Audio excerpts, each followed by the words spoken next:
आतिशी को नोटिस से जुड़ी इस वक्त की बड़ी खबर आपको बता दें कि अभी तक क्राइम ब्रांच ने नहीं दिया है नोटिस आतिशी को। ओएसडी का इंतजार कर लौटी क्राइम ब्रांच। फिर से आतिशी के घर जा सकती है क्राइम ब्रांच की टीम। ऑपरेशन लोटस के इल्जामात की जांच कर रही है पुलिस। तो आतिशी के घर आज पहुंची थी लेकिन नहीं दिया नोटिस आतिशी को। ऑपरेशन लोटस के तहत ये नोटिस जारी करना है आतिशी को। इससे पहले कल केजरीवाल को भी ये नोटिस दिया गया था और 3 दिन में जवाब देना है, लेकिन अभी तक क्राइम ब्रांच ने आतिशी को नोटिस नहीं दिया है। ओएसडी का इंतजार कर क्राइम ब्रांच वापस लौट आई है। फिर से आतिशी के घर जाया जा सकता है क्राइम ब्रांच की टीम के जरिए। तो क्राइम ब्रांच ऑपरेशन लोटस के इल्जामात की जांच कर रही है।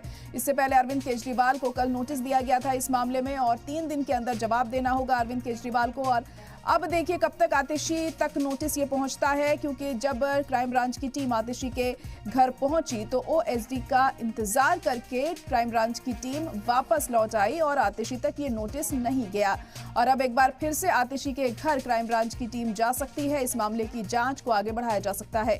ऑपरेशन लोटस के इल्जामात की जांच कर रही है ये पुलिस। दरअसल आम आदमी पार्टी ने बीजेपी पर आरोप लगाया था कि ऑपरेशन लोटस के तहत उनके विधायकों को खरीदने की कोशिश की जा रही है बीजेपी की तरफ से, और उसी को लेकर मानहानि का दावा किया गया बीजेपी की तरफ से। अगर आपके पास कोई सबूत है तो वो दिखाइए, नहीं तो उनके खिलाफ जांच की जाएगी और उनके खिलाफ कार्रवाई होगी, क्योंकि बेवजह बीजेपी पर इल्जामात लगाए गए हैं। और उसी के मद्देनजर ये कार्रवाई अब पुलिस की तरफ से की जा रही है। क्राइम ब्रांच की टीम फिलहाल आतिशी के घर आज सुबह पहुंची, लेकिन ओएसडी वहां पर नहीं मिले उन्हें। उनका इंतजार करके वापस लौट आई क्राइम ब्रांच की टीम और फिर से आतिशी के घर जा सकती है क्राइम ब्रांच की टीम। ऐसा माना जा रहा है उन्हें नोटिस देने के लिए।